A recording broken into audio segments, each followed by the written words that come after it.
What's going on, everyone? Welcome to the Pride of Detroit PODcast, your home for all things Detroit Lions. That includes news, updates, analysis, and more.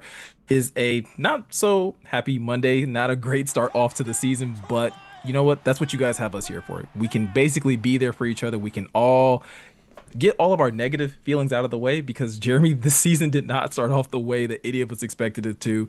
But we're going to get into that and a whole lot more. I'm your host, Miko. You can find me at Twitter at @DMikoScott. Joined once again by our great two co-hosts. First and foremost, we have your senior editor over at prideofdetroit.com, Ryan Matthews at Ryan_POD. Ryan, how you feeling? You okay? Should you be my first virtual hug? I appreciate the virtual hug, Nico. A lot of people came up to me at school today and they said, how you doing, man? And I was like, well, at least I'm not Dan Campbell. At least I don't have to answer for what happened on Sunday. I could be worse. I could be Dan Campbell today. I was gonna say you could be honestly anybody on the coaching staff right now because it seems like no one was exempt from getting a finger pointed at them, Jeremy. But hey, that's the kind of the thing that you should expect when you have the type of performance the Lions did. Once again, we have your editor in chief over at prideofdetroit.com, Jeremy Reisman at Detroit Online. Jeremy, you look to be in a better mood than I would expect to be in after a loss. Let's just say I'm glad we did not record this on Sunday night because you would have gotten a very different version of myself then. And yeah, doesn't it suck that we're like back in this place and hopefully temporarily where your friends need to check on you on Monday morning? I thought we were past that phase. Listen, it's been a while, but like this was one of the few times I was ready to snap at somebody at work because like let's just say this, like I don't think Packer fans should have a right to live in Michigan. So to have a message come across like first thing in the morning like, "Hey, Lions fans are real quiet this morning." And it's like I have to remind myself I can't say, "Hey, I'll fight you in the parking lot," because that'll get me sent to HR. But I mean, I think that HR meeting is like, well, he's a Packers fan. Okay, meeting over. Yeah, I get it. everything's all good. Everything's all good. Back to work. I I think that's justified. There's a lot to unpack from yesterday's game. A lot of negatives. We'll try and find some bright spots. I think the bright spots are kind of coming in the form of projections and what we hope to happen later in the season. But let's just kick this thing off with just biggest takeaway to come out of this game. Jeremy, I'll start with you first. Yeah, I think I'll take the layup here and just talk about the offensive line and how massive of a disappointment that unit was in this game. 2.1 yards per carry as a team, 4 sacks allowed, 9 QB hits, and no one was immune. I think all of our focus was on the interior offensive line and how's that going to look, how's Frank, or how are they going to replace Frank, how the two young guards going to look. But I was shocked at how bad Panay was in this game, and obviously Micah Parsons, really good player, but it felt like Panay's mistakes went even beyond when Parsons was out there, and Parsons made a difference, no doubt. But it seemed like nothing was working. The pieces weren't working together well. They weren't winning their one-on-ones. It was a massive, massive, massive disappointment. It wasn't the only reason why the Lions offense struggled, but the Packers have always kind of been, not always, but under Hafley, have been an issue for the Lions offense going back to last year. They haven't been able to pass the ball particularly well. Dan Campbell talked about it a lot during the week and after the game, not being able to push the ball downfield because they live in these zone shells that prevent going over the top of them. And so the way you stop that is run the ball successfully and dink and dunk your way down. And they did one of those two things kind of okay. But without the run game to kind of complement that, you become extremely, extremely, extremely one-dimensional. And that's why the Lions just couldn't get anything going. And so it's frustrating. It's disappointing. You have to wonder, considering that was maybe the biggest concern going into the season, when is that going to get fixed? We know it's going to get better, right? I think we can all agree Panay's not that bad. The interior offensive line was always going to take some time to gel. But I think the concern at this point is how quickly is that turn going to come, and how significant is it going to come? Like, what is the ceiling of this offensive line, and when will they get there? Because they need to be a lot better than they were on Sunday. And we all looked at that matchup and said, well, Packers defensive line isn't that good. They don't have Kenny Clark. We should be able to run the ball. And that is not what we saw. Yeah, that did not happen whatsoever. We should probably stick here for a second before we get to other takeaways, because I think there's a lot of fruit on this tree to kind of peel down. And the one thing, Jeremy, I think you hit on the interior offensive line. The question that you asked Dan Campbell the week prior, going into the regular season, you get an answer from Dan Campbell where he's like, you've seen a ton of growth and we've really had him together now. And he's like, since what, about a week into training camp when they, switched Tate back to guard and put Graham back at center. And he goes, so it's good. I feel really good about it. I don't think anybody feels really good about the state of the offensive line after week one in any sense of the word. So you have to hope that the second part of that quote where he talked about, oh, it's going to be a work in progress, kind of, it's like the good thing is that they're not done. It's like, okay, yeah, I hope we all see a lot of growth from that offensive line as a whole. And again, that's the other thing too that you mentioned, right? It's like it's not just those three guys in the middle. It's like those five guys across. Like Taylor Decker got some work from Rashawn Gary and company, and Panay certainly took his lumps against Micah Parsons and company as well. So Miko, that's something that you have to circle and you have to say this offensive line it takes this offense as far as it can go. And if it can't take it far, it's gonna be what it was week one.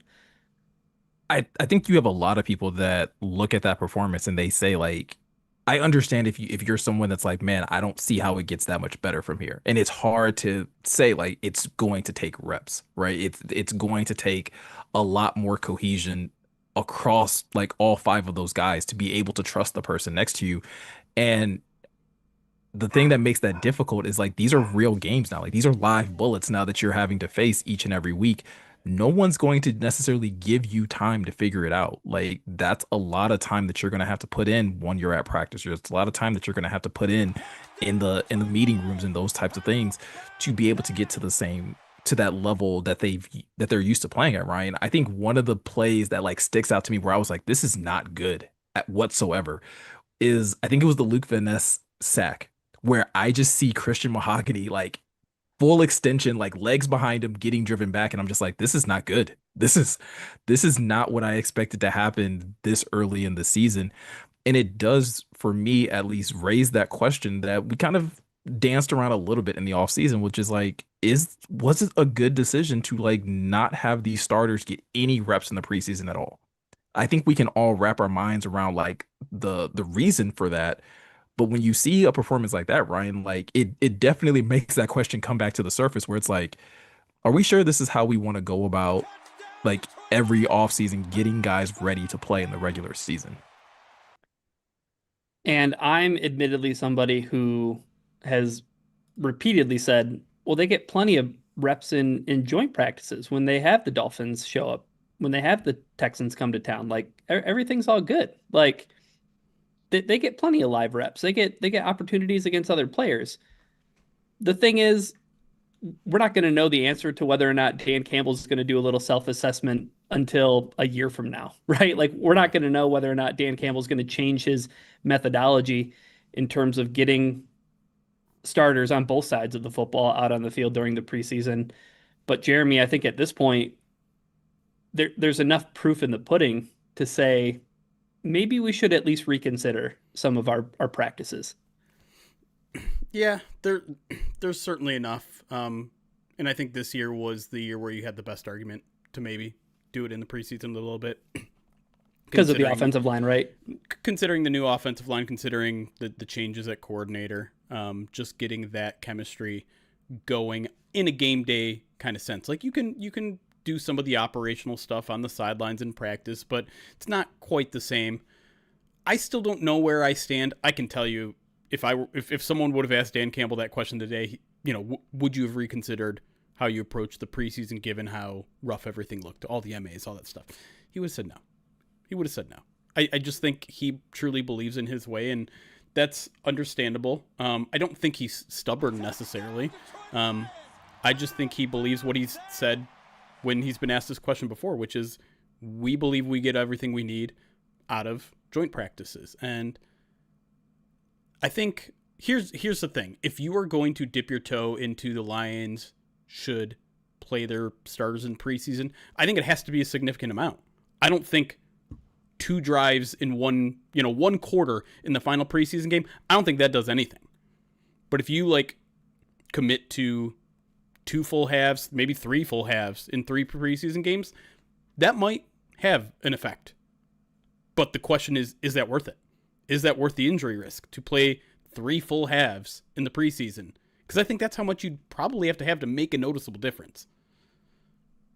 And I think that's where I was landing yesterday when I was like mulling over this exact thought process where it's if you're someone that feels like very strongly of like, no, they absolutely need to be playing their starters, at what point does it become like detrimental? Like what point in time are you flirting too much with the potential of injury? Because ultimately, I think that's what Dan and this coaching staff and this regime has tried to guard themselves from is like, hey, having these guys out there unnecessarily for 2 or 3 series, and then you potentially lose a key piece for the season, all because of something that you probably could have done during practice. But at the same time, like when things are this rough, and I don't necessarily want to just use like yesterday's game, Jeremy, as like the measuring stick of like this is why you absolutely need to do it, but more so just looking at the fact that you did have 3 new like pieces on your offensive line, like that should have been the reason in my mind to have them play in the preseason, not what happened yesterday. Just the simple fact of like, hey, we're doing a lot of shuffling on this offensive line. Let's make sure that you guys can like function in a semi like real game type of atmosphere, especially when this team keeps having these deep playoff runs. Like you haven't played football since January. And then week 1, you have to go against Green Bay and a pass rush that was very active yesterday. Yeah, it's tough too because I remember when Dan was asked about it in the preseason, like, hey, new offensive line, you going to play him at all? And he kind of scoffed at the question, right? He was like, yeah, we're going to throw Taylor Decker out there. We're going to throw 30-year-old Taylor Decker out there. And I think that tells you all about how much he was actually considering it, which was like none. Not at all. Yeah. Not at all. Mhm. And of course, early in preseason training camp, Decker wasn't even available, right? So you probably would have put who knows back there? Jamarco Jones, Giovanni Manu. Well, now you're putting Jared Goff in danger because that's your left tackle. So that's something you have to consider too, because we all saw how those two worked out when they had to play in the preseason, when they had to play in training camp. Even it was ugly. Yeah, it and kind of so, looked like yesterday. right? And that's that's kind of the other thing. Like if it was that bad, did you want to trot Jared Goff out there with that offensive line? Or maybe you don't even put Jared Goff out there. Maybe it's just the first string offensive line and you throw Hendon Hooker back there. Or you throw Kyle Allen back there. That maybe Hooker makes might a have little bit more sense. appreciated that. Yeah, right. But I don't know. I mean, we don't have to stick on this debate because I'm a little bit torn. More so than like you, Ryan. I think I'm sliding more in the direction of, hey, we need to try to do something else with our offseason program because it wasn't enough. And I understand they won last year against the Rams and they beat the Chiefs the year before that. And but the offense was sluggish in both those games. The offense was sluggish in the first 3 weeks of the season last year. And there's reason to believe that's probably going to continue this year. You just kind of hope that next week's opponent, the Chicago Bears, aren't going to be able to keep up with even your sluggish offense. Yeah. To take it in a different direction, just because I know this is some of the film that you paid special attention to, Jeremy. Just the offense's inability to establish any sort of rhythm. This is a team that I'm going to pull up the team stats real quick to look at their possession. I mean, they dominated time of possession, 35 minutes, 25 seconds. Like they had the ball for a lot of the game, but it didn't feel, if I tell you today, or if I told you on Saturday that the Lions, won the time of possession battle like that, you would have assumed that the Lions won the football game. And it just wasn't the case because their offense didn't feel familiar at all. And it looked foreign to a lot of the players. I mean, there was confusion at the line of scrimmage. It felt like it took a long time, like, seeing that play clock tick by 4, 3, 2, and it still felt like Chris Mahogany hasn't put his hand forward to, Right. to signal the Graham Glasgow to snap the ball. There was clearly an emphasis on checking the ball down because the Packers defense, just the cover two, the buzz three stuff that Dan Campbell talked about, the Packers are keeping everything in front of them. And it felt like at a point where all of this is happening, but it has to bring something. And then that finally happened at the start of the second half, right? Like you have the explosive play to Sam Laporta. They're all of a sudden back in the red zone. And then it felt like week 2 against Tampa Bay, right? Like we're back in the red zone and we're going backwards. We're not advancing to the goal line. I guess, what did you really notice on film in terms of what was downfield for Jared Goff? Because I don't think it was just sticky coverage from Green Bay. It felt like some congestion. And I'm wondering if the route concepts, I'm wondering if that's not there quite yet for the wide receivers. It certainly seemed that way. I know I did the screenshot thing, which is never completely wise when I just take a couple screenshots and post them to Twitter. But like I was in a frustrated mood this morning watching the offense and being frustrated with them not being able to throw the ball downfield because, like, listen, I get it. This is something that the Packers have done to the Lions past 2 matchups. You look at the passing charts from last year. They actually look quite similar to this one. They were able to connect on a couple more downfield shots in the home game last year, but the road game was like almost looked identical, except they threw it like 20 less times because the defense was playing well. And so, like, I get what the Packers do and why it frustrates the Lions and why the Lions have to have these 13, 14 play drives because they're check down, check down, check down, check down. But at some point, like, you have to dictate the game a little bit. At some point, you have to be the aggressor. You can't just be like, well, the Packers dropped 7, so how can you beat that? Let's just check it down to, Jahmyr Gibbs again. Like, at some point, you have to say, no, let's beat this. Let's figure out a way that we can make work. And I'm not saying the Lions didn't call any downfield shots. They did. They weren't there. There was maybe one single pass that I thought Jared Goff could have uncorked, and I think it was maybe the very first play of the second half, and he didn't. Like you said, the drive ended up okay anyways. But I guess my main frustration overall is just, there were some route concepts where guys just seemed they were too bunched together. That attention to detail that was so important for Ben Johnson didn't seem like it was there necessarily. And that's jumping to conclusions maybe a little bit. And again, it's week 1. I'm not saying this is, wow, John Morton doesn't know how to set his wide receivers up for success, right? I mean, Scotty Montgomery is also very strictly attention to detail, so I don't want to throw him under the bus either. But clearly nothing was working, and the difference, and I don't want to say like that's the difference between last year and this year, because really I think when it comes down to it, the difference between last year and this year was the run game. 100%. Like, I mean, Dan Campbell talked about it. When you have to live in dinking and dunking, a few things need to happen for you to be successful. You need to be able to run the ball, you need to get help from your defense, and you need to get help from your special teams so that you aren't driving 16 plays 91 yards. You need it to be maybe 60 yards. That helps out a lot. And none of those things happened. Things happened. So the dinking and dunking, it worked to a degree, but it didn't work enough because you have to play such perfect football when you're doing that in order to score, which is why it's so frustrating to me that they just kind of accepted that was the world that they were living in. He told Jared Goff before the game, like, hey, if you have to check down, check down. Don't try to force anything. Well, I feel like maybe he should have tried to force some things, or the Lions should have tried something different than just saying, well, 2 deep safeties, what can you do?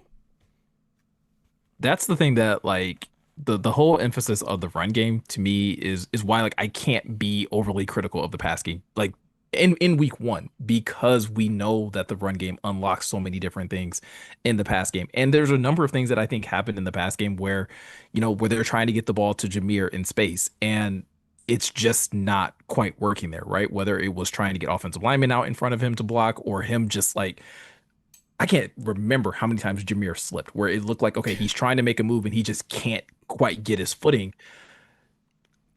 That doesn't necessarily, like, I'm not trying to excuse the passing game, but I do think, like, that they kind of go hand in hand. And I think all of these things go hand in hand with, like, the offensive lines play, like that we were mentioning earlier. So it's for me, Ryan, it is hard to figure out, like, which thing to be most concerned about when it comes to this offense. I know for me personally, the last thing that I'm kind of concerned with when it comes to this offense, maybe second to last thing, is John Morton though. Like, I don't think he called a terrible game as much as it is like it was a really good game plan from Green Bay where they're like, we know what Jared Goff likes to do well, which is something that you should expect from a divisional opponent.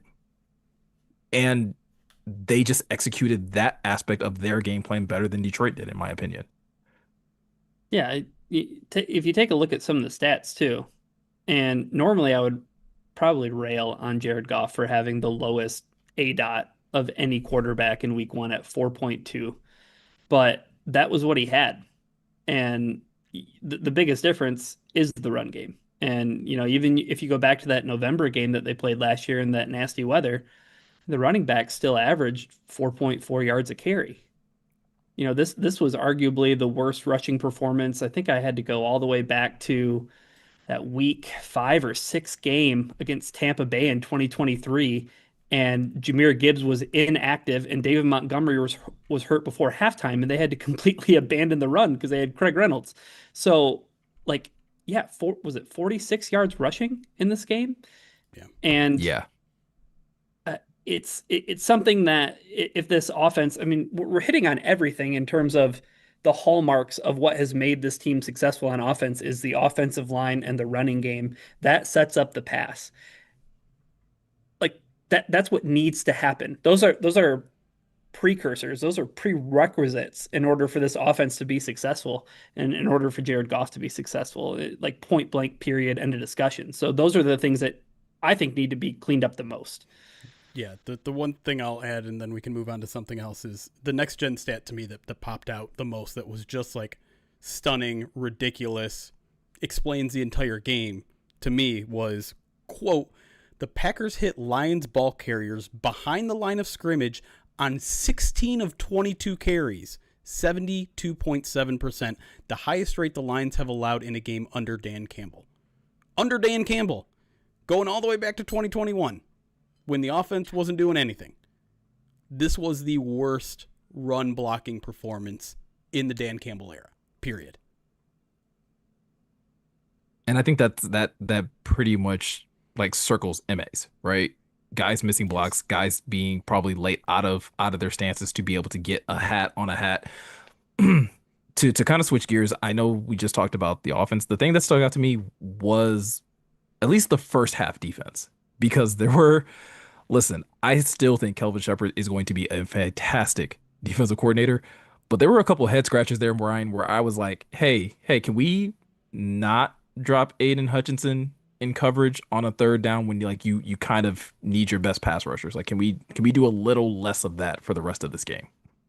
Yeah, I mean, it certainly seemed like Kelvin Shepard heard everybody talk about the absence of a pass rusher opposite of Aiden Hutchinson and said, you want pass rush?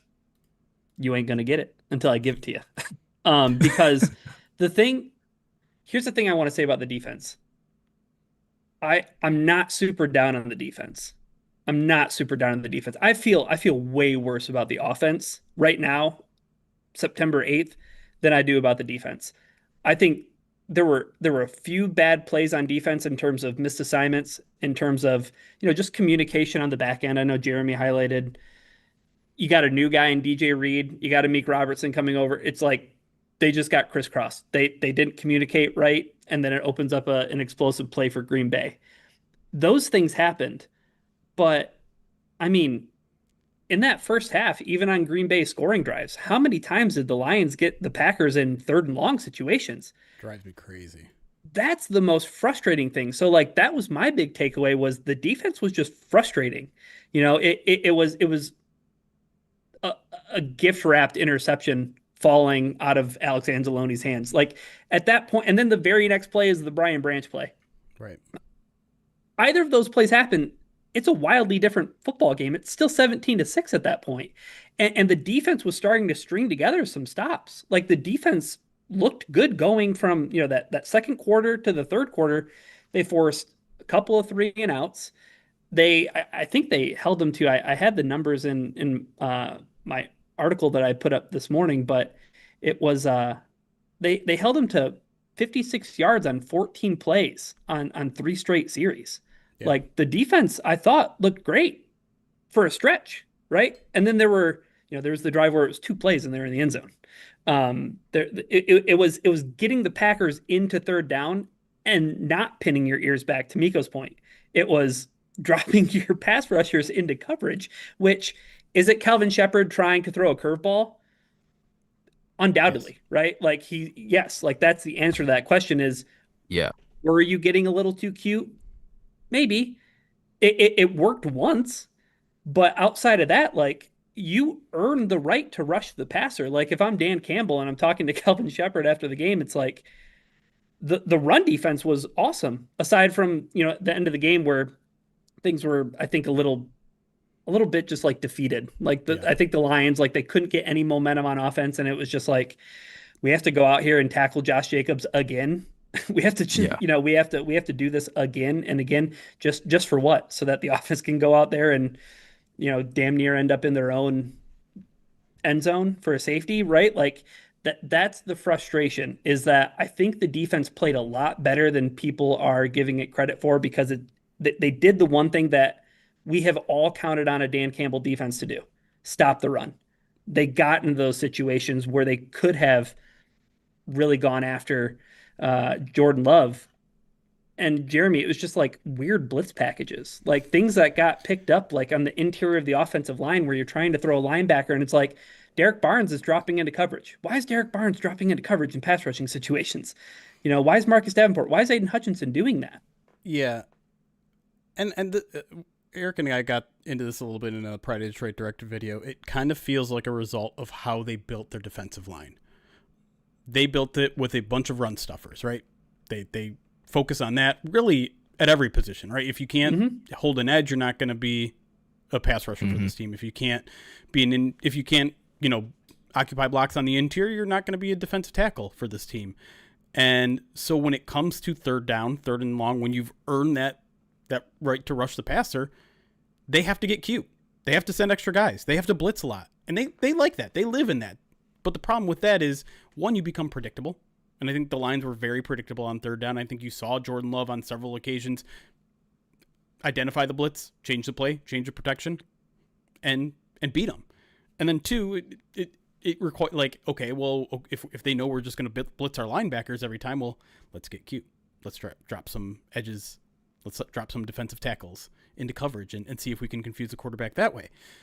And when you do that, especially when you do it with Aiden Hutchinson, the only guy that you can reliably predict will get to the quarterback eventually, then you're just like, you're in a bad situation. And to be clear, this is not a Kelvin Shepard thing.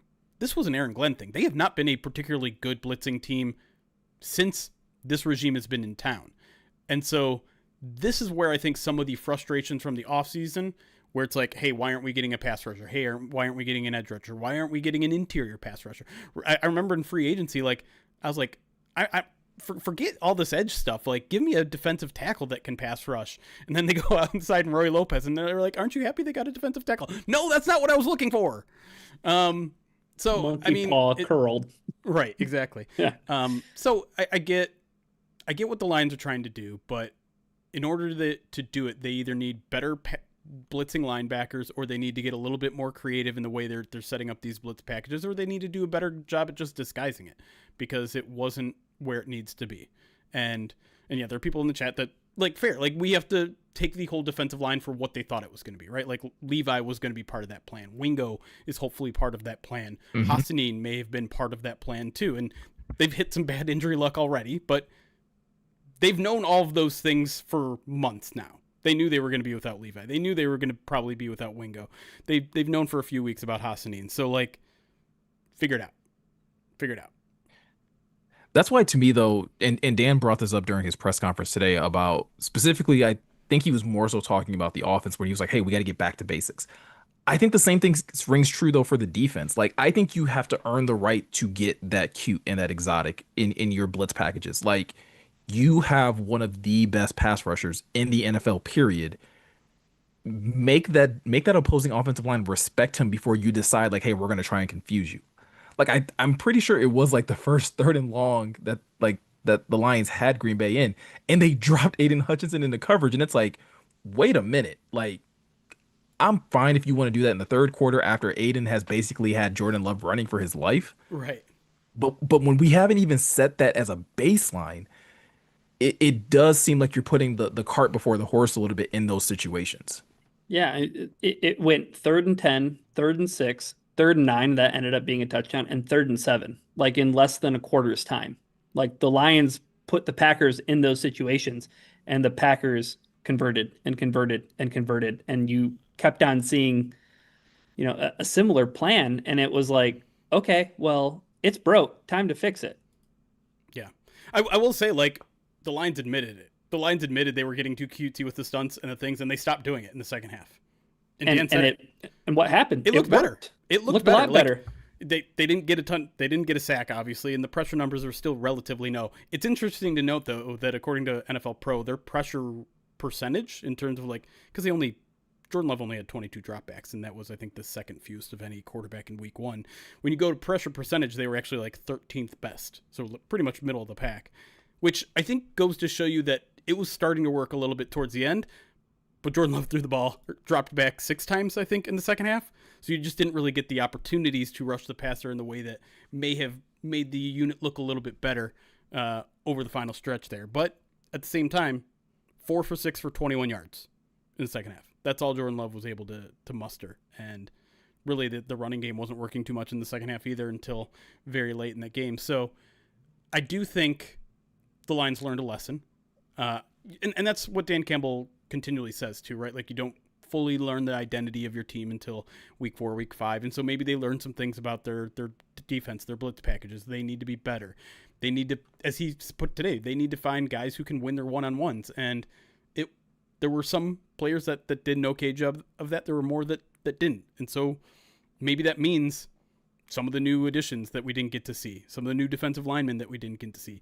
Mekhi Wingo, maybe he gets a bigger piece of the pie and someone else pulls back a little bit. There are options to mess things around. The things that's just frustrating to me, and I know a lot of Lions fans because I read the YouTube comments while Dan Campbell is talking, when he says something like, well, we're not going to know who we are until week 4, week 5.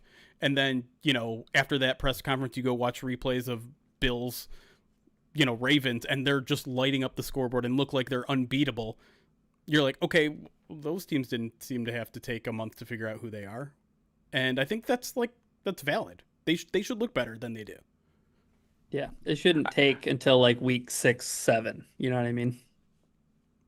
No, I agree. It also shouldn't take you a long time to get a really good deal on beef jerky, especially when you go over to righteousfelon.com, because that is where you can get some of the best jerky out on the market. And the Pride of Detroit podcast is brought to you by Righteous Felon Craft Jerky. It's the jerky that fuels the Pride of Detroit POD cast. Each 2-ounce bag of jerky has 16 to 20 grams of protein, and each stick has 8 grams. Trust me, if it's good enough for the Lions, it's going to be good enough for you too. Righteous Felon is based in West Chester, Pennsylvania. They use locally sourced all-natural Black Angus beef and pride itself on superior quality, revolutionary branding, and unique flavors that go beyond the stereotypical jerky offering. Personally, I like to go with dark garlic. That is by far my number 1, number 2 flavor, because apparently Fal Capone just never wants to be in stock. I seriously need to talk to whoever is in charge at Righteous Felon. I don't know if there's a turkey shortage. I don't know what the issue is, but we definitely need to get more of that in stock. Jeremy, what's a flavor that you could definitely recommend to the people? I'm all about that biltong. I can't remember. It might have been Darth Garlic is biltong, right? Mm-hmm. Yeah. I'm a big fan of that one. I keep saying the gochujang one is also really good, and I keep forgetting what the actual flavor name of it is. And you guys aren't helping out either. Listen, nah. I just go by flavor. I don't, I dig my hand in whatever's in front of me and eat it. Praise. Am I about to do a Nina Hutchinson pause? Is that what's about to happen? You might. Habanero Escobar, right? Well, if you're into some spicy stuff, you can go Habanero Escobar. There's just so many different flavors and so much variety. You can find something for everybody. Exactly. And all you got to do is go over to righteousfelon.com, use their promo code POD15 at checkout to get 15% off your order. Again, that's promo code POD15 at righteousfelon.com. Do that today. When we come back, we're going to continue this talk about recapping the Lions versus Green Bay game. talk about, again, some things that maybe we're still concerned about, as well as some things that maybe we saw that at least give us a little bit of hope going forward in the future. And I don't know, is it time to start talking about the future of Dan Campbell? We'll talk about that and a whole lot more right after this.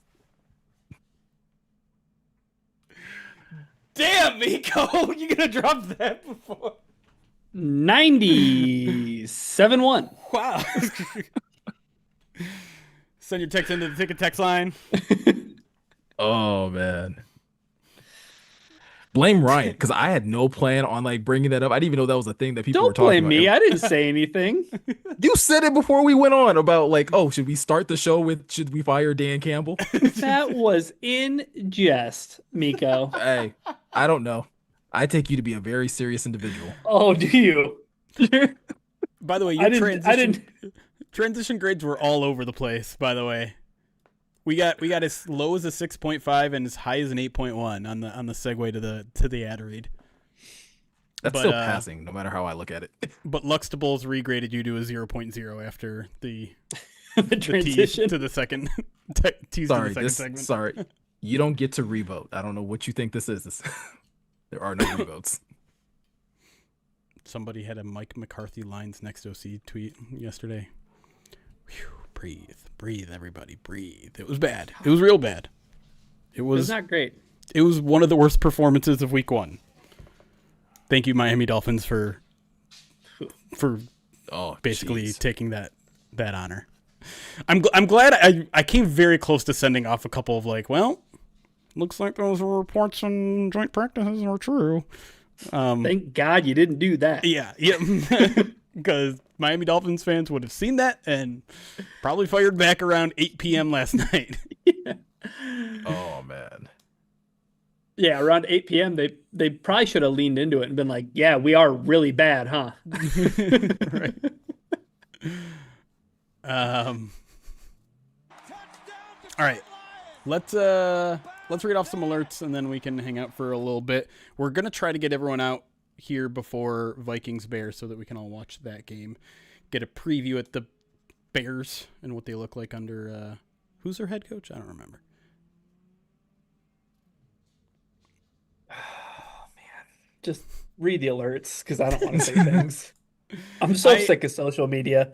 Like I called it quits on Twitter. I called it quits on Twitter at halftime, and I was like, I can't even get off tweets because, like, then I eventually have to go back to the home screen in my timeline, and then my timeline is just on fire. Yeah, I was frustrated that the Ben Johnson questions already came in today during the press conference. I'm like, can we just wait till Wednesday's press conference? Like, we're gonna get Dan Campbell twice. Can you just save the Ben Johnson questions until Chicago's even played their week 1 game? Like, we don't need the columns already. Dude, the other thing I didn't need was like, I don't need questions about Isaac Tisslaw. I really don't. Well, I was actually glad to hear his response. That being said, like, it's a real, like, you can't see the forest for the trees situation. Like, I get it. Like, incredible catch. Fantastic. Insane. Won me a little bit of money. You didn't. I did. I mean, someone did say anytime touchdown for Isaac Tisslaw in week 1. Did I not? You may have. You may have. It's just like, why are we talking about the like one rookie wide receiver was not the difference between that offense being what it was. You know what I mean? Not at all. But I get I get the question because it was like, okay, you sucked in the red zone. You have a guy who has proven to be pretty darn good in the red zone. So it's a valid question. And I think it was also a valid answer. Like, the valid answer was the guy didn't practice the first 2 practices of the week. Right. We didn't have time to install him into our playbook. So we had one package for him and we used it at the end of the game. They're like, okay, that works for me. I get it. Wasn't he in though on like their other red zone trips as well? He hit 3 snaps total. That's it. 3 snaps. I could have sworn he was on another red zone. Maybe it was the interception. I mean, it might have been earlier in the game, but like, yeah, I don't know how I don't think they all came on that final drive, but I don't really know. I could pull up on NFL Pro right now, actually, because this is the point in the season already where I start standing for NFL Pro. Yeah, why are you doing that? Because it's actually good. I mean, yeah, it's actually good. Isaac Tesla. You can just type in the guy's name, and all of his snaps will show up, and you can be like, It's loading the It's video, showing and me it's all taking the- a long time. No, it's not taking that long. Can I play? I want to get special teams off. Passing? Is that going to work? No. Oh, receiving. Okay, there we go. He played 2 snaps in the third quarter and just the touchdown one in the fourth quarter. Okay. Guys wanna Awkward see 'em? Austin. Can I show them? I can show them, right? Yeah.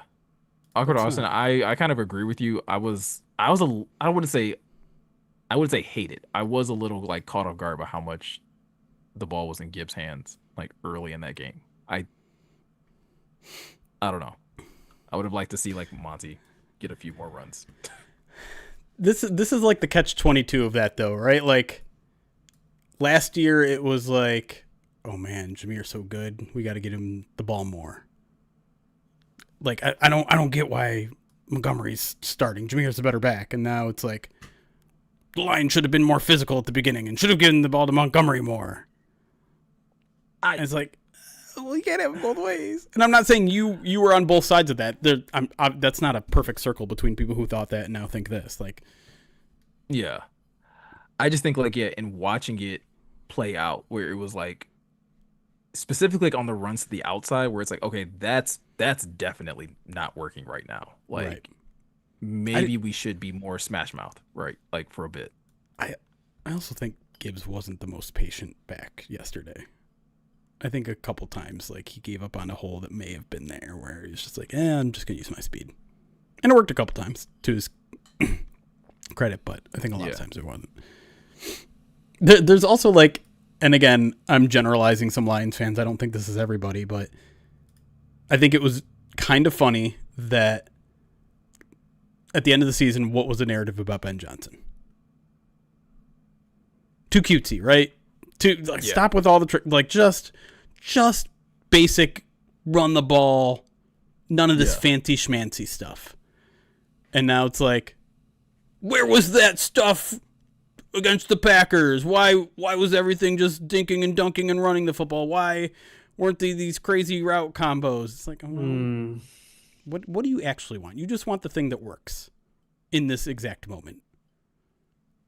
Well, yeah, I think that is always like one of the biggest takeaways where it's like, are you upset about what's being called? Or are you upset about, because I think that was like my takeaway going into the second half, which is like, hey, they just need to execute better. Like I don't necessarily have an issue with what's been called, but it's not being blocked well in the run game, and then like in the pass game, like they're not giving Jared enough time to survey the field to maybe even find somebody coming open.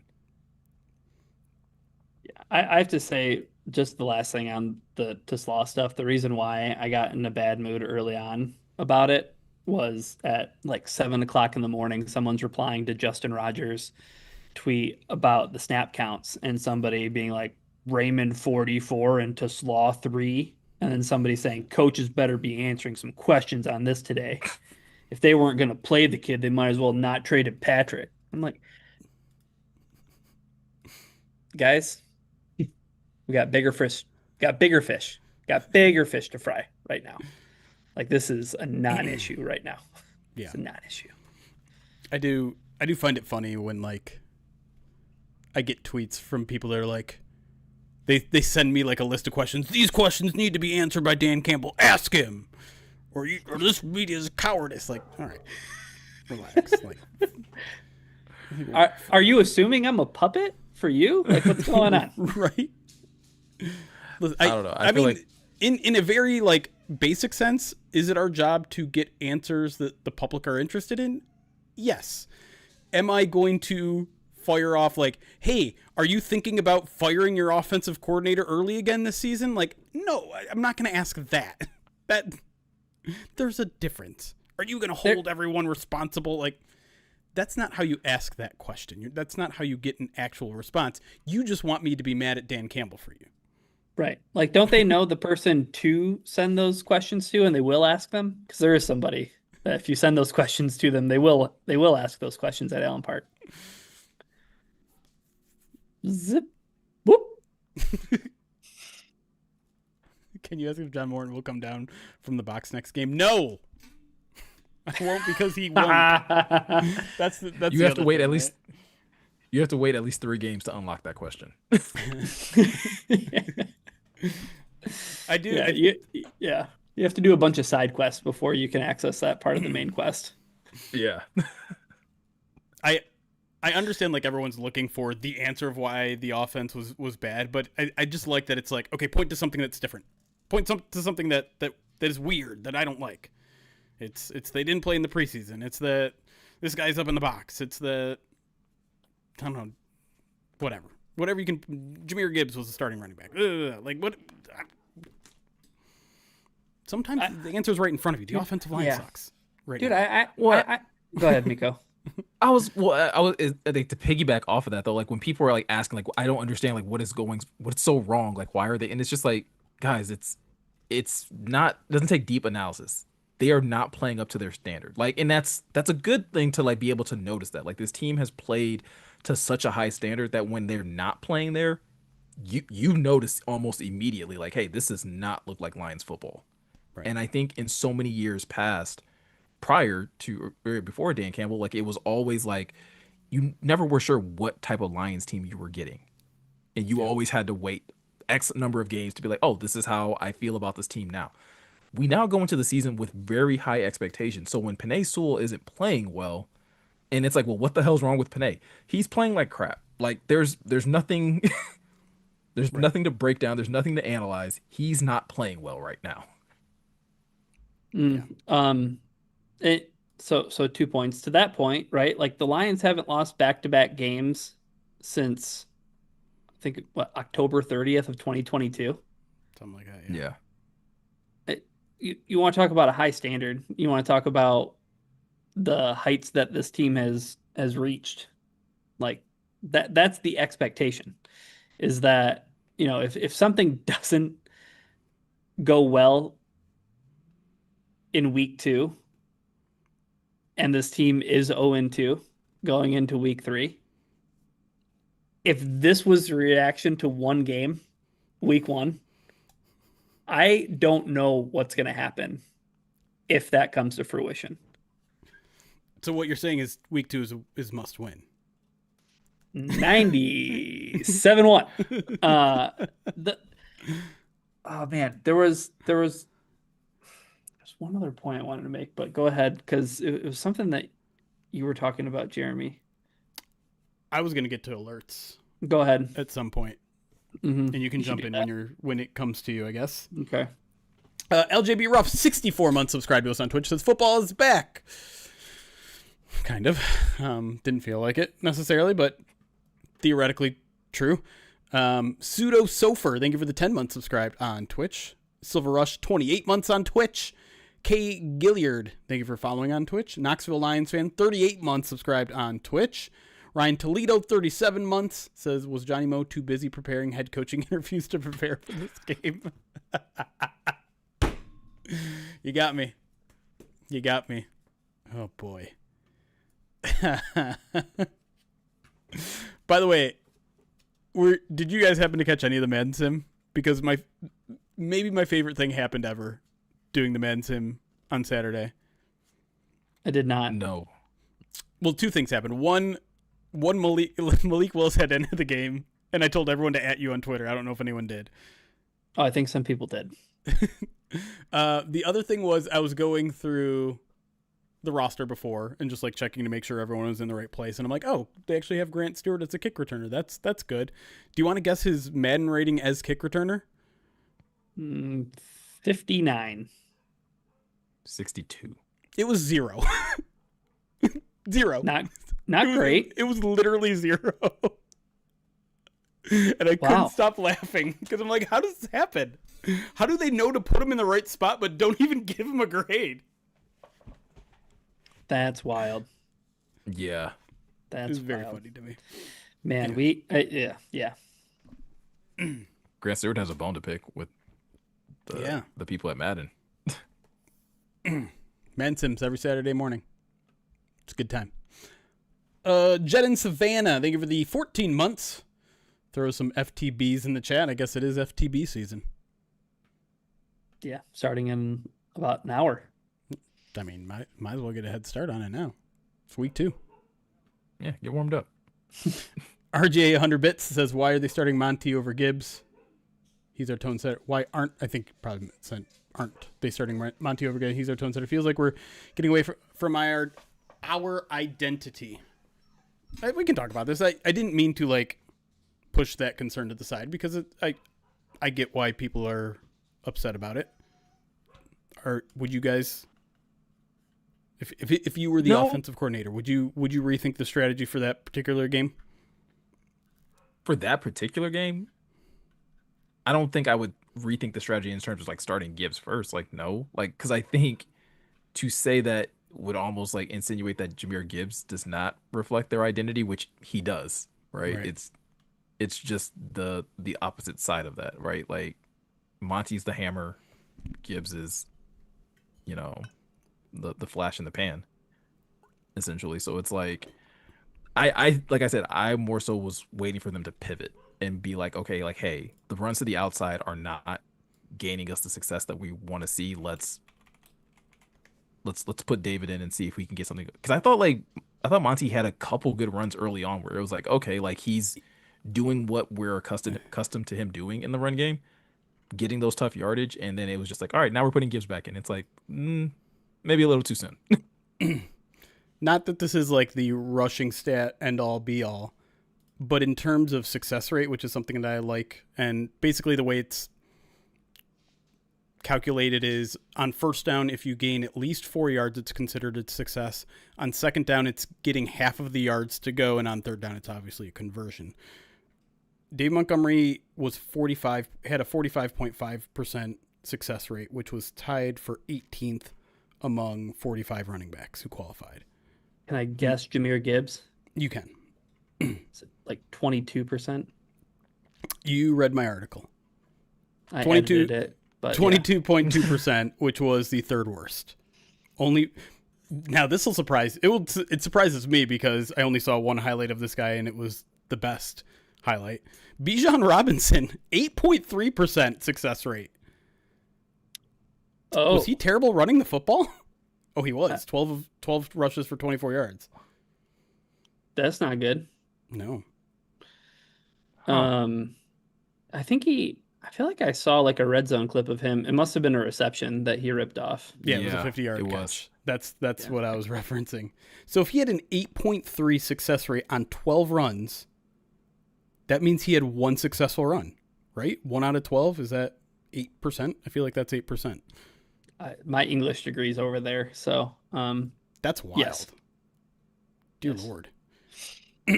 To answer your question about would I do anything different, Jeremy? Yeah, I simply just would have ran plays that worked.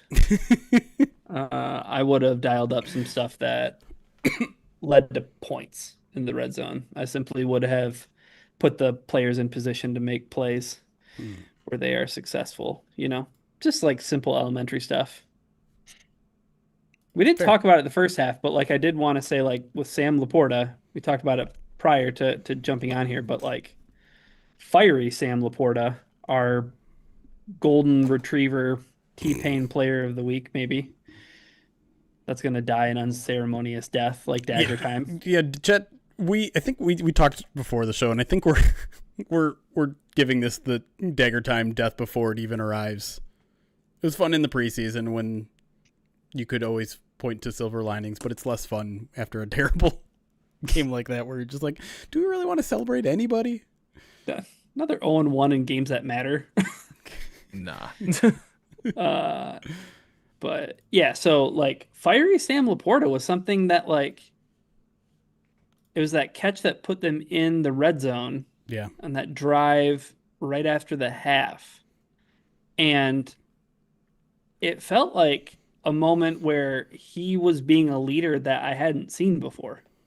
Yeah. Yeah. Like he seems very much, and like we joke about him being like a golden retriever receiver, but it's very much like he gets ball, he runs with ball, and then he, Smiles. kind of, He looks happy. yeah, tail wags his way back to the huddle, and it's like, good job, Sam. Um, but like that was a instance where like he was very clearly like looking at Jared Goff to be like, let's go, let's do this, like we're here. And then it's just shades of Tampa Bay again. And Yeah. I'm just going to like continue to invoke that Tampa Bay game. And part of that is out of like truth. Like there was some familiarity to that game. The Lions were able to move. This wasn't like a game full of 3-and-outs, right? It wasn't like the offense was completely immobile. They were able to move the ball down the field. long sustained drives. Right. Now, again, the fact that the running game wasn't there and there weren't like any explosive plays were just as much of an issue as the red zone was, and also probably an extension of why they struggled in the red zone, because you can't run the football, because you can't get a play over 10 yards. But I think, I don't know, I have a feeling it's going to turn around on offense. But yeah, and I mean, we can definitely talk about that more in the second segment. Yeah, I think we should. I think like, but that is the sobering thought. Like, yeah, week 1 sucked, like, to watch. But it, like you said, it did feel so much like that Tampa game where it's like things aren't going well. But then, like you said, like Ryan, like there's that point where you have the near interception by Anzalone and then the interception called back on Branch. And you're just like, nah, we're still in this though. Like, as long as nothing crazy happens, like it's literally right there. But then something crazy happened, and instead of that being a turnover, it turned into the Lions being pinned on their own 8-yard line. Yeah. It literally went from could have been a 1-score game to you're on your own 8-yard line. I don't want to talk about officiating during the show, but how do we feel about the Rocky Sin call? So did they show a replay of the Rocky Sin call? Because like they did. They did. One. Okay. They did show, I think, one replay the entire game. And it was that play to point out that the Lions had a penalty.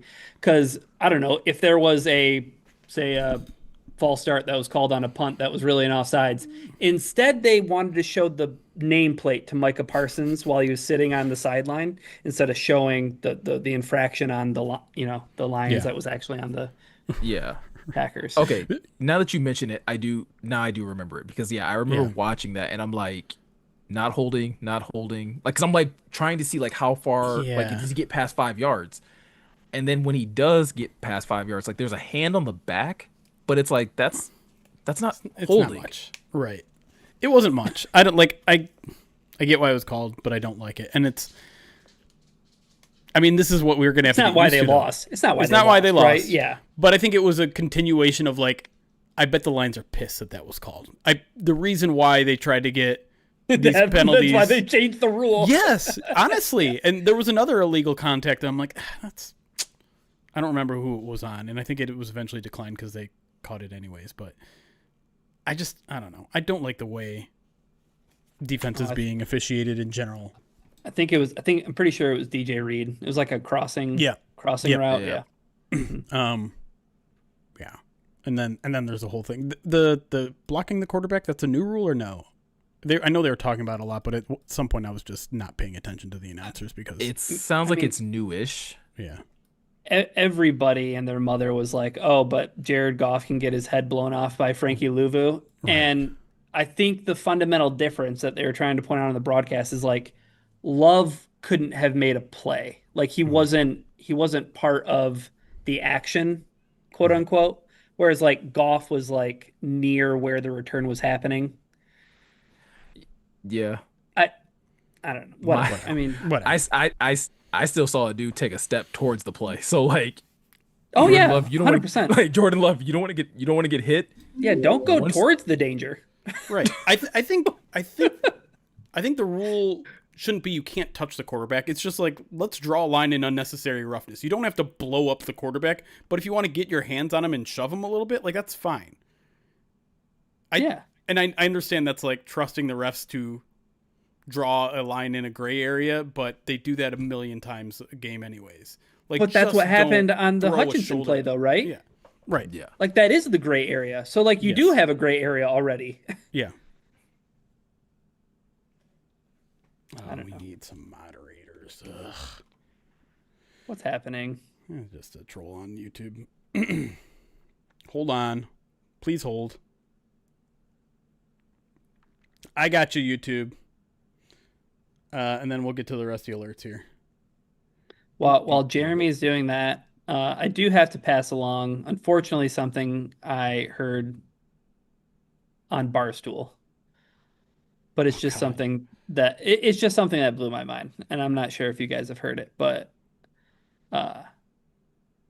like, did you hear the Derrick Henry stuff No. about? Not, Okay. not only did I not see the Derrick Henry stuff, I still don't know what happened at the end of that game. Oh, no clue. I didn't really. went I to didn't bed watch hardly any of that game. I went to bed after the third quarter. So coming into this season, okay, Derrick Henry had 11,000 like 400 and something yards in his NFL career. 11,400 yards in his NFL career. Seems like a lot. Seems like a lot. Coming into this season, though, he still needed to gain 500 yards to match his total from his high school career. What? What? Derrick Henry in his 4-year high school career rushed for 12,124 yards, 153 touchdowns.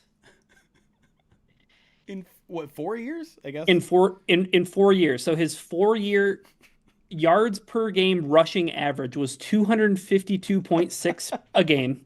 He averaged 8.7 yards per carry. His senior season. How did that team never lose? I mean, how could you? Like, I was just, those opposing kids are like, well, who are now grown men, are still having nightmares of Derrick Henry, like just foot to chest. 100%, right? Like, and this was something, and I'm totally cribbing a lot of this stuff from Barstool. So again, credit, right? But like, that's what they were saying. It was like, not only how many kids did Derrick Henry make quit from opposing teams, but like how many of his own team members were showing up for 2-a-days and they're like, you want me to do this? Like, this is my summer. I could be on the beach. I could be I could be at the mall. I could be doing anything, but I got to tackle this guy in practice. Like, come on, what are we doing? Right. I have to highlight his senior season though. Okay. He had 4,261 yards in his senior season. He had 55 touchdowns his senior season. His rushing average per game was 327.8 yards a game. He averaged 9.2 yards per carry as a senior. They never threw the ball. Like, there's no way you, like, Yeah. if you're a receiver on that team, it's block, but still no rock. Yeah. Like you're like, sorry, you're just an extension of the offensive line now. oh Dude, man. it sounded like they didn't need to block. It's like, just go stand Probably out not. there. So go stand out there so Derrick can get a head of steam for the guy who is standing out there by you. Anybody that got a tackle on Derrick Henry in high school should have celebrated like it was like a sack to win the game. Right. Like, I would have just Oh yeah, you tackle him one-on-one. Yeah. I would be like, all right, so do you want my jersey after this game so that Yeah. we can put it in the rafters of the school gym? like, as they're in the locker room breaking down the score, like, yeah, guys, look, we lost 78 to nothing, but hey, you guys really tried it. I'd be like, I don't know what you guys are talking about. I got to tackle on Derrick Henry, you bums. I'm just picturing a gym with a jersey up there that just said "Tackle Derrick Henry twice." I mean, it's better than the gym that has like a bunch of just chalk outlines of tried to tackle Derrick Henry. Oh okay. boy. See, I'm glad I could bring some humor to this, even though it was like courtesy of Barstool Sports. Can I bring us back down to a sad place though? Great. Let's do it. Did you guys see the comments from Peter Strager about Jared Goff? Oh God, no. Oh, what did he say? Essentially, it was something along the lines of, like, are we back at the point where, like, hey, Jared had Sean McVay, had some good years. He had Ben Johnson, he had some good years. Are we now at the point where Jared Goff has to prove once again that he's like the guy? He's not a For sure. coordinator merchant. Dude, Yeah. after 60 minutes of football, you bet your ass. That's where we're at, Peter. That's where we're at with it. That's where we are with it. Schrager, what happened? I used to. Is it just the ESPN effect? Like I'm on the worldwide leader. Yeah, now right? I got to have some spicy takes. Is that what's happening? Yeah. Oh man, hey, you might have hit it on the head there, man. Have we gotten to the point in Peter Schrager's career where we just have to ask the questions? Is he, I'm just is he an asking the NFL Network questions. merchant? All right, so this is the exact quote. Was he think- raised by the Good Morning Football crew? Is he feeding off of Kyle Brandt's energy? And now that they're separated, there's nothing left. Does Peter he's Schrager, got- Miko? Does Peter Schrager have to prove it now? I mean, he's got to prove it to Ryan Clark at least. Yeah. Oh, that's a good No, point. but this was the exact quote. He said, "I think the brain drain is real. I think Ben Johnson's already 1-0 and he hasn't even coached an NFL game. I think you see that Ben Johnson brought a lot to that offense. You get to this Chicago game tonight and it's like, all right, you want to see if what the Bears will do, but he was important. Now look, Jared Goff has won a lot of games with Sean McVay. He won a lot of games with Ben Johnson. He don't got any of those guys anymore. And I think there's a bit of a what could Jared Goff do without those two even this deep in his career with all his accolades? You have to see." Listen, It's week 1 and we're back here already. Yes. Like throughout the offseason, I was one saying y'all are doing Ben Johnson dirty by dragging him through the mud. He's sorry, Ryan is distracting me with a trick that we learned his camera can do.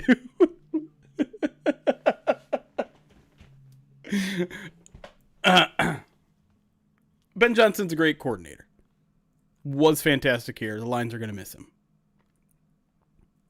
Let's not bury everyone. Let's not pretend that Penei Sewell is not a good player. Jared Goff's not a good player. Jahmyr Gibbs is not a good player. This is still a very talented offense, and they're going to be fine in the long run. How do we do this every week 1? Like, how do we tell ourselves before the game? We tell ourselves the entire week, let's not overreact to week 1. It's week 1. It's just one game. A lot of weird things happen in week 1. It's not real. It's not real. And then as soon as week 1 hits, we're all like, what happened? That's not what I was expecting. but it's the fact that people I don't think we have the proper guardrail set up, because I think there's certain things that we do guard ourselves against where it's like, okay, this may not look great, right? Sure. And what was surprising about all of our guardrails were things that happened. There wasn't anything that surprising in this game where you're like, oh, I didn't expect that to look like that. No, the offensive line could struggle. I didn't expect the run game to look that bad. Yes, but I think you probably suspected it could be in the realm of possibilities that the interior offensive line would struggle, and that's what happened. Yeah, I went into that game thinking okay, if they get into some 3rd and longs, we might see Ratledge get taken advantage of, right? We may see him get caught off guard by a stunt or something like that, and Goff's going to take some pretty big hits. The run game was tough. That sequence, again, which apparently seems to have been due to an injury, but that sequence with TA, where it was deep pass, pick route for a touchdown, and I was like, that was honestly the closest to me of a surprise was the DBs getting torched early, and I want to talk about that a little bit in the second segment because that was surprising. That was something we didn't see much in training camp at all. Yeah, so that was a little and I guess it was a little reassuring in a weird way of oh, groin injury, okay, please let that be why those two things happened. Yeah. Anyways. All right, let me get through the rest of the alerts unless you guys got something. Then maybe we can jump back in because we're about an hour out from Monday Night Football. Excuse me. Sports Turf Pro, thank you for the 29 months. Says, why? Lots to clean up. That little soap emoji. I like it. Lamont Builder, 29 months. Says, take a deep breath. Thank you. I need that. Woodsy, 6 months. Says, grit isn't built when the things are going well. Let's go Lions. Hey, that's a good attitude. Kula, 34 months. Says, I need a hug. That was rough. That was a rough go, it says. Yeah. It wasn't good. Not going to pretend like it was good. Adam PPG, 2 months, says we'll bounce back. It'll be a tough season, but we'll bounce back. Frogbark, 13 months, says Dan said we need to get better as the year goes on and peak at the end of the year. This loss is all part of the plan. It's the long con. They didn't want to show him anything before they meet again in Thanksgiving. Yeah. Just plain possum. That's all. That's right. Doing, guys. That's right. I like it. Argantis, 17 months subscribed on Twitch. Appreciate that. Ashkar, 32 months, says, happy we are back. One question, why did I have more motion on my couch than the Lions offense? Yeah, that was the other thing. If you're a Pride of Detroit Direct subscriber, one of our best resources when it comes to advanced stats is our good friend Brett Whitefield, the owner and COO of Fantasy Points. He writes a kind of like a very stats-heavy column for every post-game Pride of Detroit Direct newsletter, and he talked about two things that the Lions didn't do on Sunday that they did a lot of under Ben Johnson. One was play action. They were down like 20 or 30% from their averages last year. The other was pre-snap motion, which was down like 60% from their average. Like they did about 80% of the time, and I think it was about 20% of the time on Sunday. Like play action I can kind of excuse because a lot of their dropbacks in the second half were like, oh, kind of have to pass the ball a bunch. Like we're not gonna make Jared Goff turn his back to the play when everyone knows he's gonna pass the ball. But the pre-snap motion stuff was weird and interesting, and I don't understand because it felt like in training camp there was a lot of that stuff. And I don't know why it didn't show up in this iteration. Tinfoil hats in the chat. The long con is on. This is why they need to play in the preseason, because in the regular season they're just doing their vanilla stuff. No, that's what the preseason is for. No, you're gonna see about 6-7 games of this where the Lions are just lulling their opponents to sleep, and then bang, bang, and it's over. Super Bowl can that be bound. next week? Can they just play possum for 1 week? Yeah, really, and they just run it up on Chicago. I mean, just do it, and I don't know. After the game, put Peter Schrager's face on the big board. Be like, oh, guess it was all Ben Johnson, huh? Run up 45 on the Bears next week. Then what is it? Then is Jared Goff a wide receiver merchant, an offensive line merchant, running back merchant? It'll be just our luck, like that the Lions do that, and it'll be like all running back production, and it'll be like, see, Jared Goff had nothing to do. It's unfortunate that week 1, my favorite thing about the Lions was watching the Jets. Except they didn't win. Honestly, I know they didn't win, but man, that was fun. The amount of Tanner Engstrand should have been the Lions offensive coordinator tweets I've seen. I was gonna bring that up. Let's doing it again. I don't know why. On you again. It really moved. Anytime you slouch in your seat, it's just the dramatic slow zoom. I don't get it. it's like an episode of The Office, which I barely ever watched, but it's just like Ryan's the person like on the side of the room, and then it's just like slowly panning over to that's making like faces.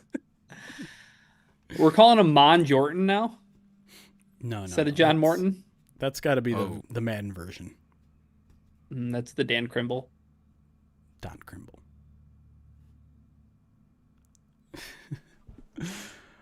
FaZe, thank you for the follow on Twitter, and Rummy Raider, thank you for the follow. And we are caught up. All right. You want to jump back in? Yeah, let's do it. Okay. All right.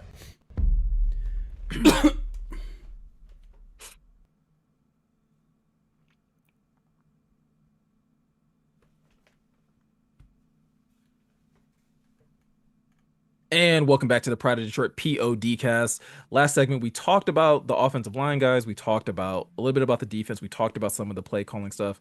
Anything else that either of you kind of noticed from this game that you kind of looked at as like, hey, that was a little concerning, and you're kind of hoping that the Lions find a way of addressing that uh, in this next game against the Chicago Bears. Jeremy, I'll start with you.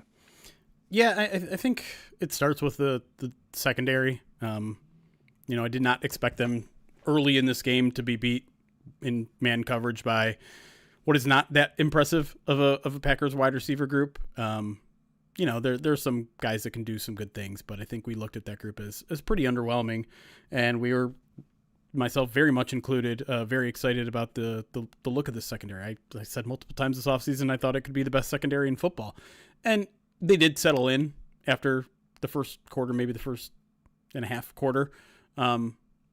And Terrion made some plays early on before the 2 drive of doom for him, but I was definitely disappointed in both him and DJ Reed at times, where it just felt like they were getting cleanly beat. And honestly, it didn't look a lot better on film either. There were other opportunities there that I think Jordan Love didn't find that were available in that game, and so I think that was a performance to forget. Of course, as we say all the time, the coverage and the pass rush are intertwined, and when Jordan Love has more time, it's more time for those guys to cover, and makes it more difficult on those players, but they need to be better. And yes, Terrion was dealing with a groin injury after the second drive of the game, but that's only, as he put it himself, if I'm out there, I'm good enough to play. I'm not going to be playing out, I'm not going to put myself out there if I'm going to be a liability to the team. So he was good enough to play. And so on the deeper route, I think was on him. The touchdown was just kind of him in a tough position where if you're playing press man coverage and they run a rub route like that, there's not a lot you can do. That's like the NFL version of you throwing paper on rock, paper, scissors, and the offense throwing paper. Like you got bad luck. You called the wrong play at the wrong moment. Yeah, I mean, you can always like speculate, like, hey, could there have been better communication there? Could there have been a better handoff in that type of situation on that touchdown? But like, again, you're playing woulda, coulda, shouldas in those situations. Ryan, outside of TA, one player that like I was just a little surprised that we didn't see a lot of as far as making plays in the secondary was Kirby Joseph. Like, again, I don't. I'll have to go back and kind of watch the tape on this to see like where Kirby was in a lot of situations, but it's just like I was very surprised to not see a lot of number 31 flashing across my screen, whether it's in the passing game or even in run support. Yeah, I mean, especially after, I guess kind of the theme of this game, especially with Jameson Williams getting his contract extension, was like, oh man, like let's see the guys who got paid this summer make some plays. And Kirby Joseph was like, you know, it was just meh. Like Brian Branch flashed, sometimes for the wrong reasons because apparently he loses his brain when he goes to Lambeau. I don't know what it is. Like he's totally just like all hyped up on FTP or something. But you could even see like Dan Campbell on the sidelines with Brian Branch like yelling at him, BB, and just some uncharacteristic stuff that, again, like I have a lot of faith that the Lions have talent. And I guess this is like a whole macro thing about like offense, defense, like they have talent. We've circled those wagons a bunch all off season long. They're going to figure out a way to have the talent shine.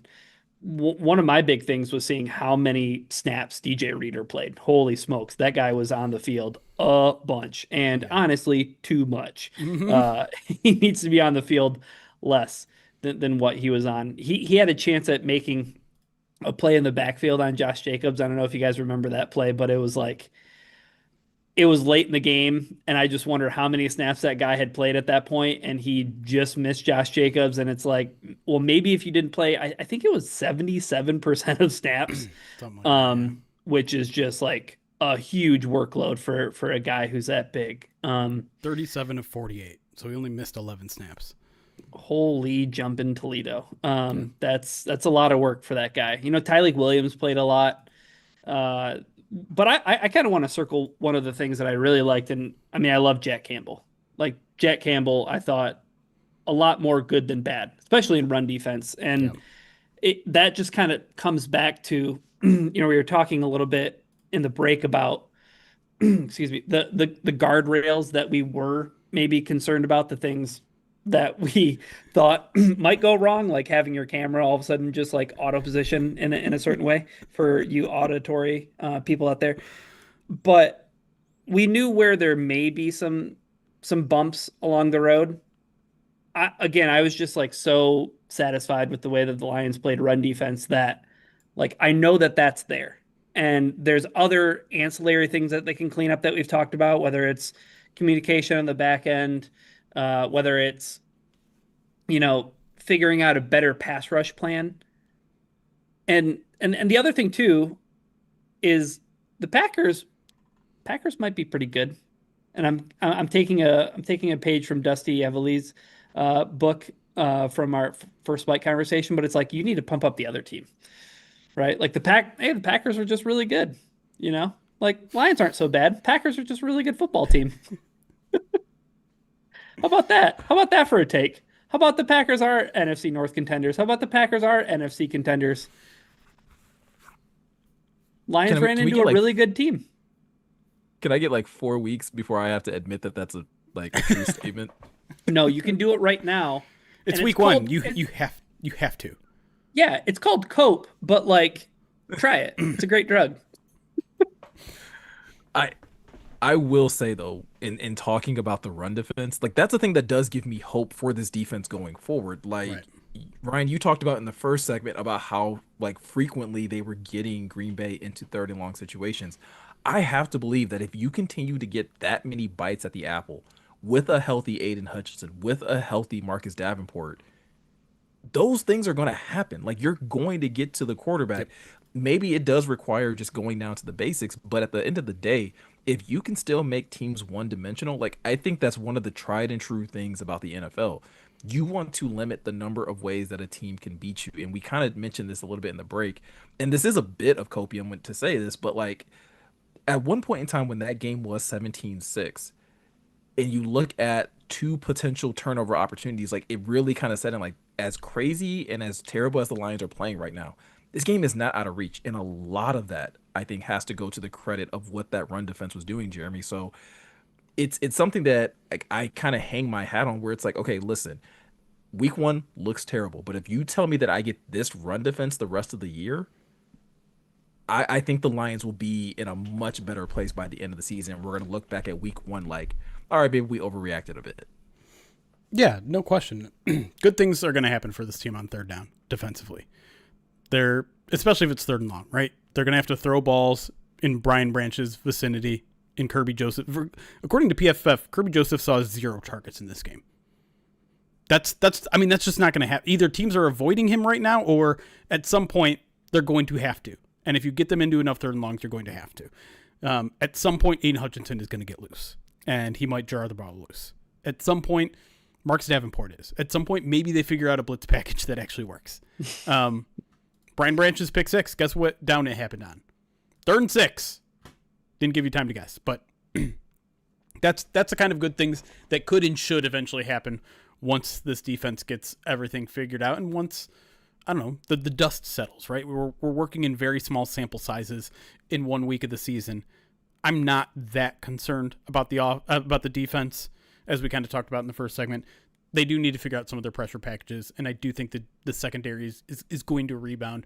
Hopefully Terrion's groin injury isn't going to linger too long. We don't know if he's going to play in this next game or not, but soft tissue injuries are always a little scary because they can linger, but even so, I think they'll be okay. And admittedly, that's a little bit of faith combined with a little bit of analysis via training camp, but I don't know. I feel like I'm just not that concerned about the defense yet.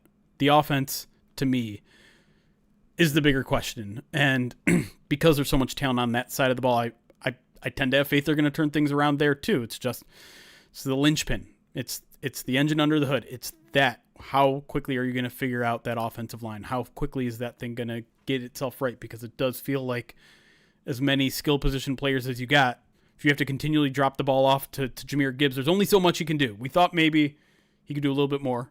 And to also go to Ryan's, let's give the opponent credit. Like, that linebacking core was playing out of their mind. Cooper is a really good player. I thought Quay Walker was the best I've seen him play. And their safeties are also outstanding. So the middle of that field, which is the Lions' favorite place to throw the ball, which is where you dump the ball off to Jahmyr Gibbs a lot of time, there was nothing there.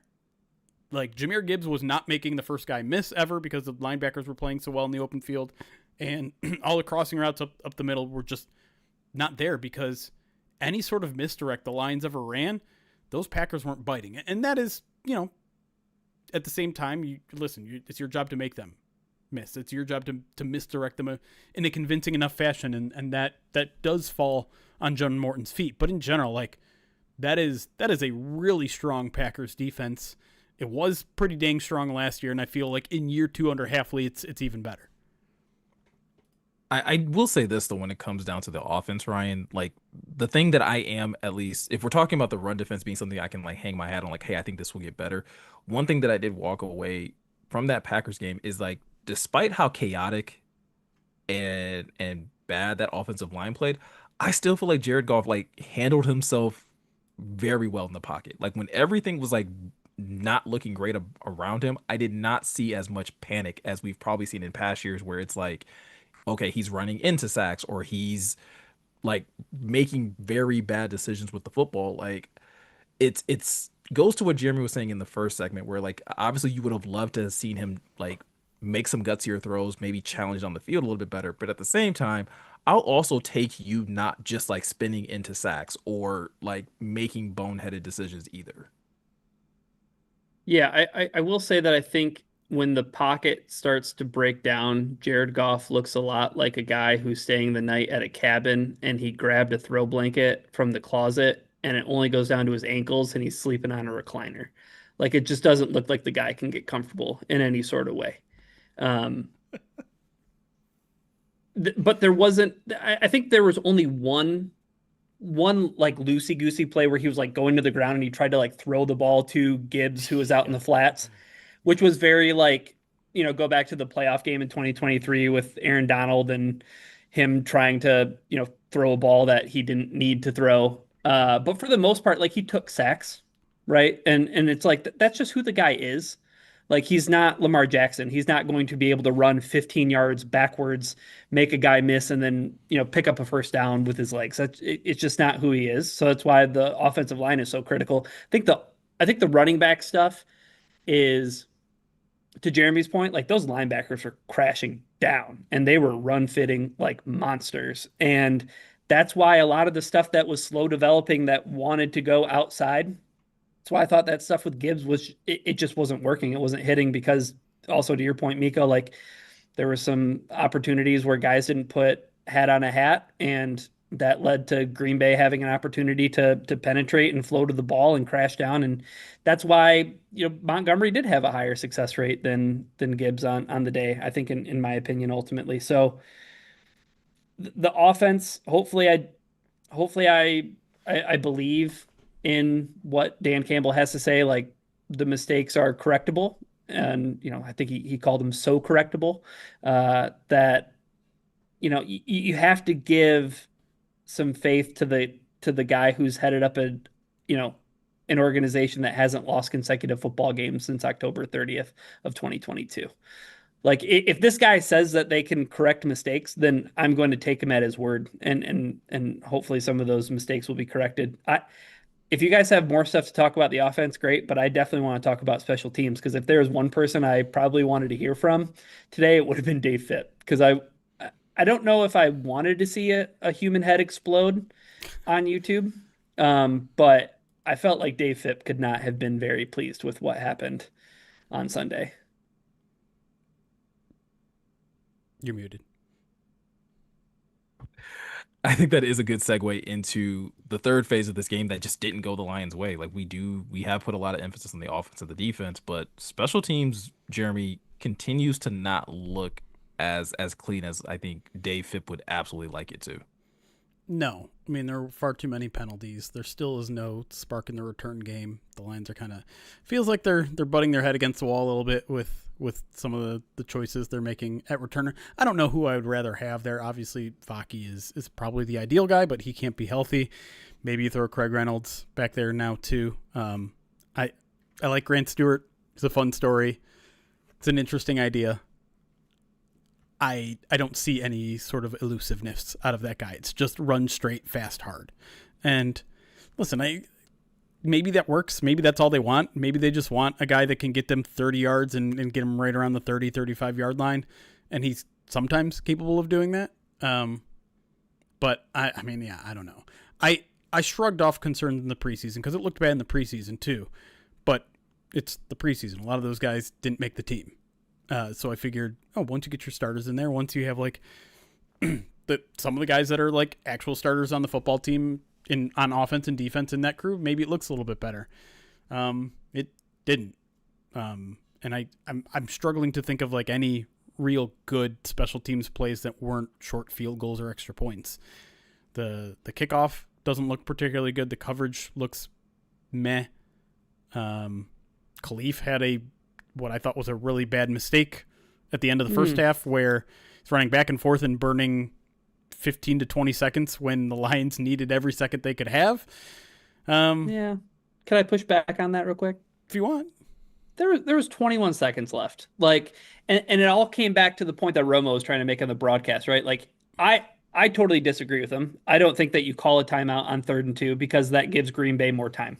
Yep. Gives them more time to go into their playbook and pick a play that they think will work, and then also it just gives them more time to march down the field and put more points on the board. Yeah, if they convert that. Right. I mean, because I think their whole mentality changes once you call that timeout. They're like, oh, we don't want you to have an opportunity, so let's actually try and not just run the football on 3rd and 2. Exactly. Yes. There was 21 seconds. That ball was booted. It was.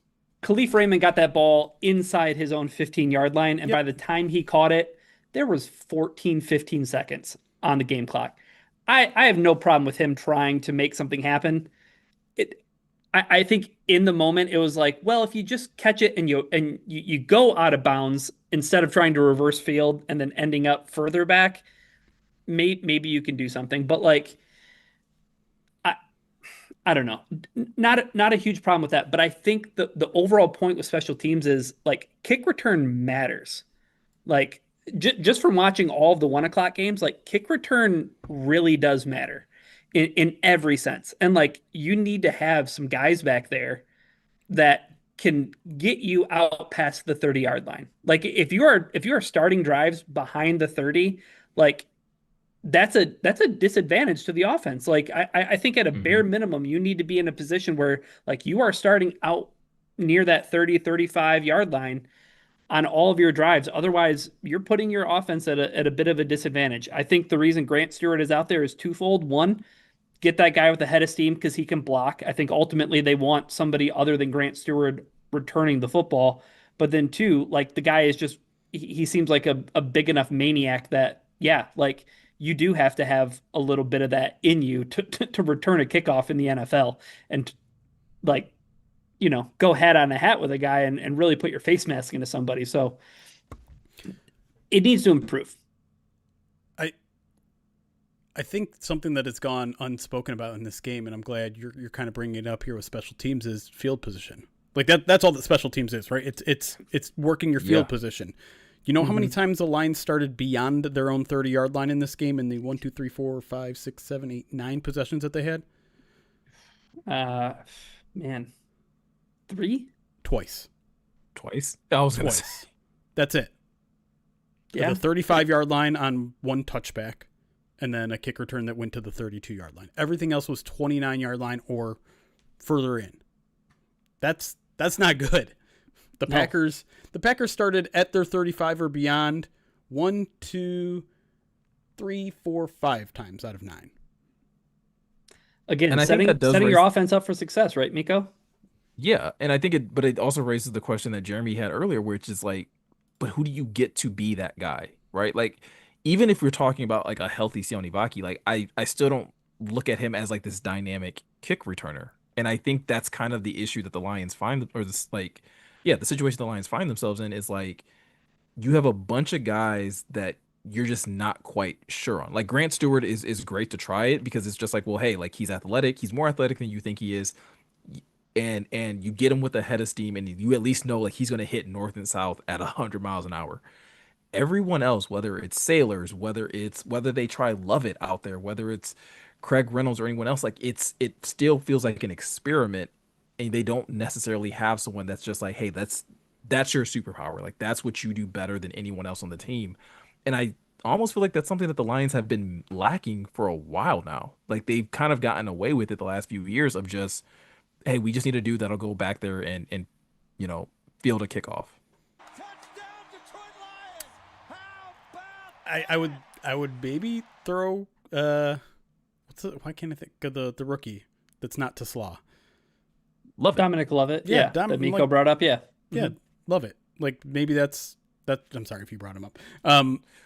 Why not Khalif Raymond? That was I was gonna say him too. Like that seems like it could make some sense too, but I don't know. The Lions if we're do talking seem about a little stubborn there.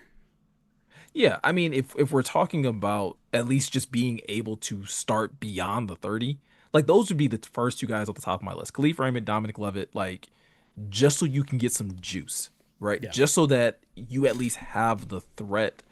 Because those are both like two really good athletes. Khalif is a nightmare to tackle in the open field. Dominic Lovett is again similar build and similar stature and makeup of Khalif. So it's like, why not try and get that on your kickoffs to at least see if you can get something going, and giving your offense some more advantageous, field position to start from. Jahmyr Gibbs. No. Like, we still need to save Jahmyr Gibbs for actual like offensive plays. Hey, JMO got paid. Let's go put in some work on kickoff and kick return. I do think that is like, I think that's the other thing that's kind of like a sore spot for this game is that because it ended in a loss, we don't get to talk about JMO in the light that we probably should, because you talk about something that like takes place on a Saturday night that I don't think anyone expected any kind of Lions news to break. And I'll speak for myself personally. Michigan State had just won in double overtime against Boston College, and I was like happy. Like I was just happy that the school that I root for won, and another school that like I kind of, am mad on lost. But then like the cherry on top of that is a guy that Jeremy has just put in the work and has really done a lot to really prove to this organization and this fan base that like, hey, the mistakes that we saw early in his career are not defining him, and he gets a very well-deserved contract extension. 3 years, I believe it was what, 83 million? That sounds right. 80. 67 Guaranteed. Yeah, like just talk to me about like again your initial reaction to that, because a lot of people didn't see a deal like that coming. I had a very different Saturday night than you. I was watching another football game that wasn't as pleasant to watch, and I wasn't as thrilled to be writing something at 11:30 at night when I'm usually sleeping. But I had stayed up for this very special football game that was not very special. Anyways, you were watching the Hawaii game? That's right. I was watching some Pac-12 Rainbow Warriors that doesn't exist anymore. But on a very personal level, it's an awesome story, right? It's a story of a player who went through a lot of crap in his first 2 seasons, really his first 2.5 seasons, when his second suspension happened just a year ago. It's easy to forget. Work through all of that, gain the respect of his teammates, gain the respect of his coaches, put up a really good season last year, and does everything this offseason to make this coaching staff believe that this year is going to be even more special, to the point where I think they did this a little prematurely. Like I was a little bit surprised that they didn't wait to see how this newly reformed JMO that has the full route tree looks like out there on the field. I'm not saying it was a bad move, just saying I didn't expect it. I may have waited, and I understand waiting costs you a lot more money potentially, because if he balls out this year and puts up 1,300 yards, well, suddenly you're paying a lot more than what you're paying right now. But I'm happy for him. Like that's my main feeling. I'm going to put like any sort of like hesitation I have for football reasons in this move, and I'm going to put it aside because I enjoy it when people overcome adversity and succeed and show those efforts get rewarded. So on that level, I'm excited for JMO. I don't think this is going to impact his play at all. He doesn't strike me as the kind of person that's going to kick his feet up now that he's got some money. Everything we've heard about JMO from the beginning is that guy works his ass off, and that's not going to go away. And so I'm excited for him to now go out there and prove that he got the money he deserves. Yeah, and the thing with Jameson Williams, and I've just been banging this drum ever since his season last year. He was part of what took a really good offense and made it historically great. You know, him and Jahmyr Gibbs, explosive plays. The Lions offense, again, to borrow from NFL Pro, they finished with just 4 explosive plays, their lowest explosive play rate in a game since week 6 of 2021. That was before JMO was even a thought. And he is the thing that will make this offense as great as it wants to be. The explosive plays between him and Gibbs, we saw it with Laporta. Those big plays are what make an offense in the NFL great. And they need to get to that. And I think that we agreed that they had the talent to get there. My favorite thing about the JMO extension was the PR move that they put out the stuff about Aiden Hutchinson before the Jameson Williams contract and said, hold on, there is no deal, but it's been amicable. The talks have been fruitful. There's good vibes on both sides. They just don't have a deal done yet.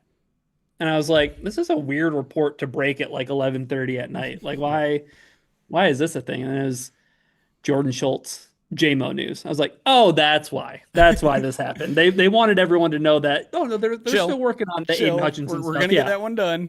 We're going to get that one done. But that was definitely like we're gonna get out ahead of this and soften the blow before we get any blowback about like you won't get an edge rusher opposite of Aiden Hutchinson, and you won't even get his deal done before you sign Jameson Williams. Like I could feel people's blood vessels in their necks popping through Twitter. So with that being said, free JMO until it's backwards.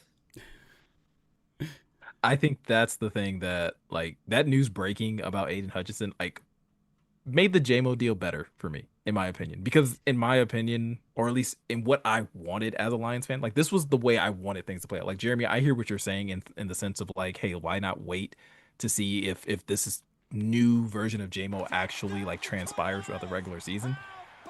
That's kind of the same question though that I kind of had about Aiden, where it's like, hey, can we wait until we get into the season and see if old Aiden transpires before we just give him a crap ton of money that's probably going to make him one of the highest paid defensive players in the league? So the fact that the Lions did their deals in this way and that they're still working towards Aiden's deal, like I had a number of people ask me like, what do you think this means for Aiden's deal? Like it's going to get done. Yeah. They're just not going to rush it because it's going to be absolutely ridiculous.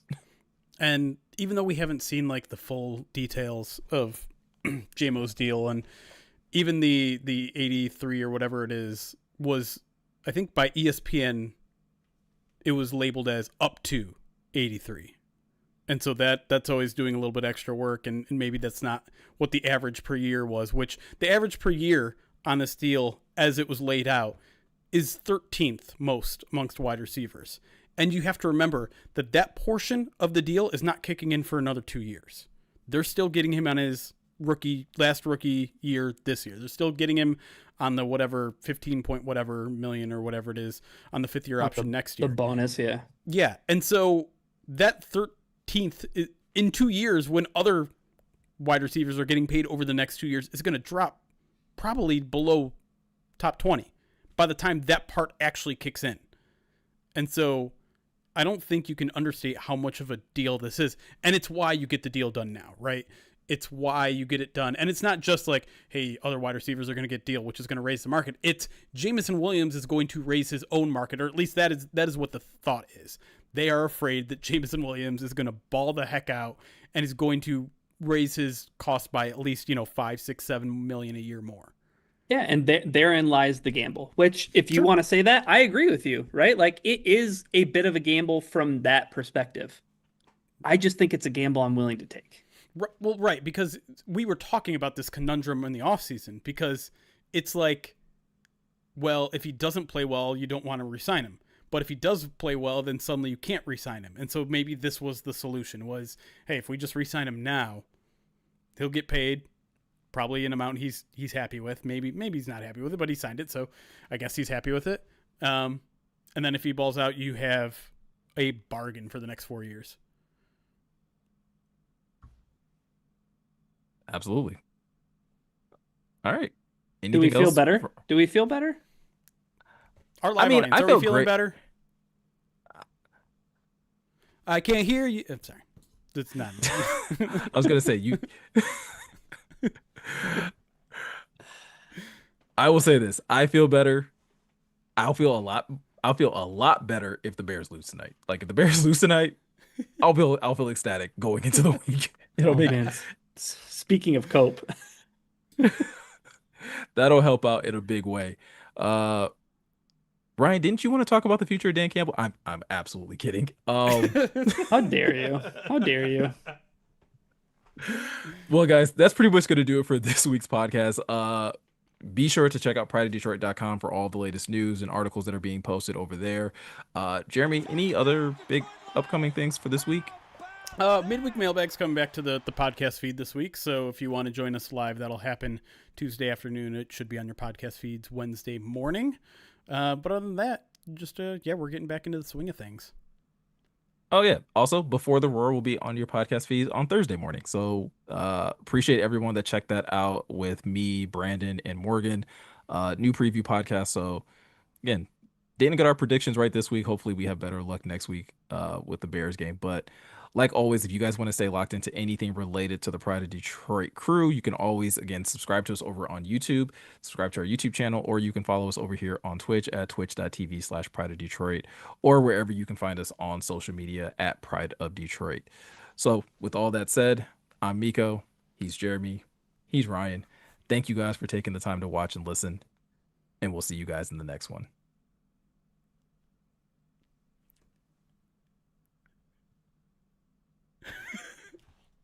Recording stopped. I gotta be I honest. almost called- I love it now. It's so good. It's so good. I almost called one of you Morgan. I'll take it. I'm not offended by Oh, that. man. There are worse things I've been called in the past 24 hours. You haven't been called a liar on Twitter? Oh, I definitely have. You're the one that got my hopes up during training camp. That's just so funny to me. Like there are people on the internet that are saying like, "Yeah, I follow you on social media, and yeah, man, you had me so excited for this season, you liar." You don't know ball because you thought the team looked good when they looked good. But Oh, then man. they looked bad.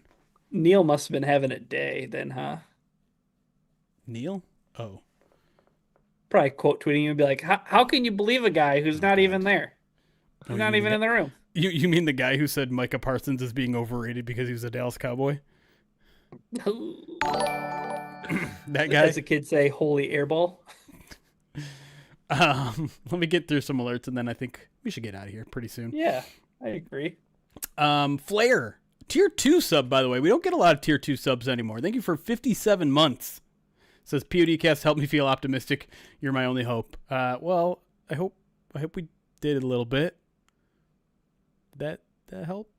Flair, are you still around? Are you feel any better? I always personally feel better after we do these. Yeah. After a loss, at least. Mm-hmm. I mean, Feel I better. can't remember which of you. I can't remember which of you said it, but like, I'm glad we didn't do this like same day. Yeah. I think it was you, Jerry, because I was like, I was was me. hot. I was a little hot too. And tired and frustrated and And I wanted to watch Sunday Night Football, and then I didn't. Well, I did. I watched the first half, and then I just fell asleep after the one-handed Devontae Adams catch. I'm like, oh, this game. DeAndre Hopkins. DeAndre Hopkins. Sorry. Yeah, I pulled a Jerry when Jerry said in Slack where he was like, a Lions loss kind of like sucks the wind out of you from watching any football the rest of the day. I was like, yeah, that's me. Yeah, I don't want to see other people do well. Oh no, what's going on in chat? Nicholas What? JP, am I the only one that feels Okuda vibes from Arnold? Hold on. Settle down. Settle down. It's okay. Like, it'll be okay. Like, Will Johnson was there waiting. Nicholas JP. Come on, guys. It's a marathon, not a sprint. It's not how you start. It's how you finish. He's got an ouchie on the groin. All right. The boo-boo. It's just, to me, like, what I saw in training camp can't be a mirage. And it can't just be a mirage to me. Everyone on that team was like, this guy's balling out. I mean, Calvin Shepard on the Glover Yeah. Quinn on the Bleed podcast. Right. Like These I guys don't think lie. that they're intentionally gassing up somebody No. for no reason at all. Like, their No. reputation's on the line when they say things about players. Absolutely. Call them liars, not me. Calvin Shepard, you liar! How could you do this? Rolik, thank you for the 52 months, says, what do you think is the holdup in the extension talks between the Lions and Hutch? Money. Lots of money. Green. I don't know. Big old dollars. It's hard to say. I don't know. There are a lot of things that are involved in those, and we don't really know where the contract talks are, but They're amicable. they're amicable. And I guess, like, zero, like, if you could put a percentage on how worried you are, what would that percent be? My only worry is that it's cost them a little bit of money to wait, but But it's already cost them money, right? Like, that right. ship's already sailed. yes. Right. If you're You talking mean, about like, concern that worry- it won't get done, Yeah. I'm like under 1%. Yeah, I was gonna say like I'd probably go as high as 5, but like, yeah, not concerned that it won't get done. Yeah. Yeah, I mean, what do we think? You think Sheila is Jerry Jones? What's going on here, everybody? Come on. What, do you think that they'll just trade Aiden Hutchinson to the Cowboys and get like a ton of first round picks? Come on now. I hate that. I hate everything you just said, Miko. I hate that you put it out there. I hate that you put words to it. I hate that it made sounds. I'm sorry. I'm sorry. I forgot to include that you get Dak Prescott in the trade. I forgot to. Oh my gosh, I'm getting sick. Sheila's going to come down and be like, I don't know. The talks about extending Amon-Ra St. Brown last offseason were a little bit louder last offseason. Aiden Hutchinson and I shook hands. And then you had to get agents involved. Should I be sad about Jamarco Jones or not? I didn't notice a big enough difference between him and Dan Skipper to be moved by this. I mean, it sucks for him. I don't like to see a guy out for the year. That sucks. But, I mean, part of the reason I was always like, yeah, Jamarco Jones could have challenged for the OT3 spot, but he kept getting injured in training camp. And then he gets injured in practice in week 1 before the season starts. Apparently a season ender. Like, I don't know. Yeah, Skip is going to be on the 53 before you know it, assuming he gets healthy. I was gonna say like that was literally my first thought. Like when I saw the news, I was like, "Well, welcome back, Dan Skipper." Right. That was short lived. Yeah. And I guess 2 things that I would want to go back and look at on film on a rewatch, because I've watched clips, but I haven't like rewatched the whole thing yet because obvious reasons. But like, I don't recall them ever going with 6 offensive linemen at all. Yeah, the snap counts should be able to tell you that. And the other thing is like, and I should have probably looked at it, but like Brock Wright snaps. Like how often were they in 12? I don't know. Like He only had 36% of the snaps. Shane Zylstra 9. yeah. So I don't know. Like just about like kind of like tonnage. Like that was something that I just came to associate with a lot of Ben Johnson football was like a lot of men on the line of scrimmage. Yeah, there were no jumbo sets yesterday. 0. I don't know. That's the tough thing is like you have one game's worth of data. Like I'm not gonna jump and say like, oh man, like his play sequencing, like pass, run, pass, or run, like run, pass. I don't even think that was that consistent. I thought he ran a lot on first down. I think he passed a lot on first down. He did. I think he did pass quite a bit on first down. The neutral run rate was the highest in the league, I think, but that sample size is also incredibly small because the neutral, what it means by neutral is like you have to be within like a 70 to 30% win percentage. And I feel like the Lions got out of that window pretty quickly in this game. Pretty quick, yeah. Mm-hmm. Yeah. So anyways. Yeah. Anyway. I think it's time to get out of here.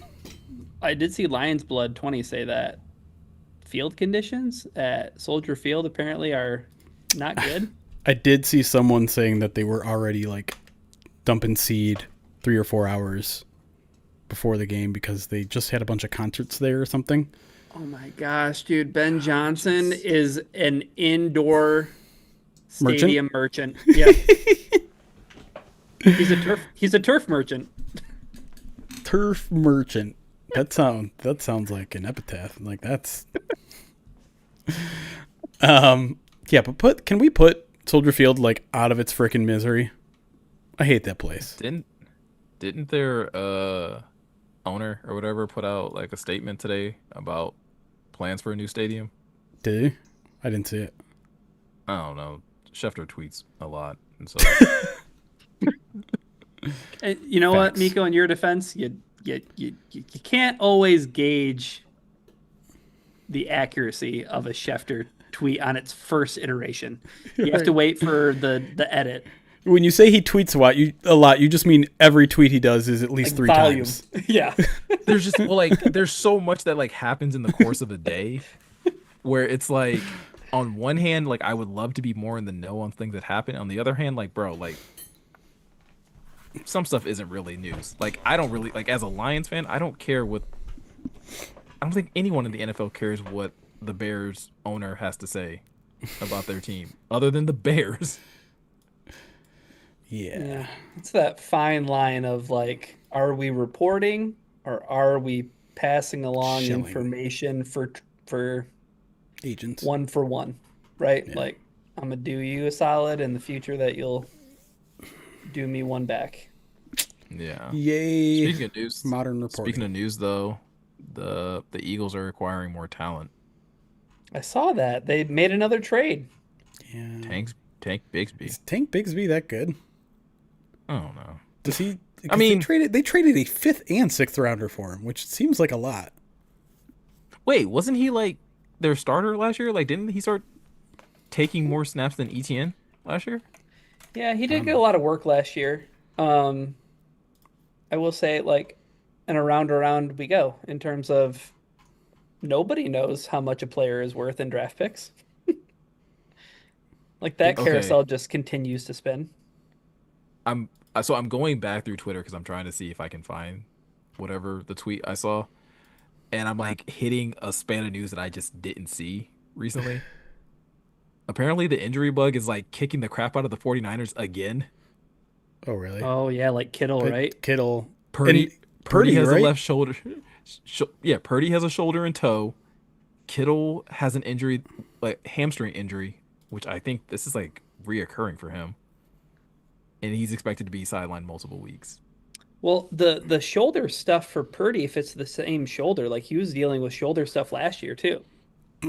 I know you can't. I can't take you seriously when it's zooming in on you like that. I just hope it stays like. Hopefully, it's just happening again for them. Let's just say that. Nicholas has a great point. Why haven't the Lions traded for Howie Roseman? If they're truly serious about being a contender, throw the bag at Howie Roseman. They need to get a general manager opposite of Brad Holmes. The question is, who do you even negotiate with to trade for a general manager? Dom, right? Dom.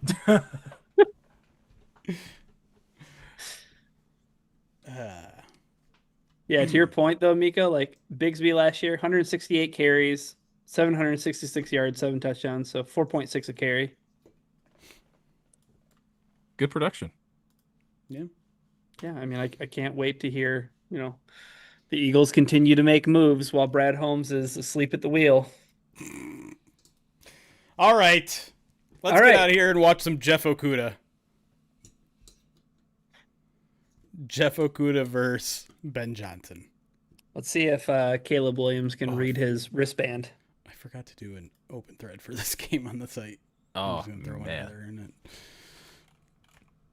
All right. Let's get out of here so I can do this and we can watch some football. Stop. You are making me dizzy. I feel like Neo in the Matrix. Bye, everybody. We'll see you tomorrow afternoon/morning for the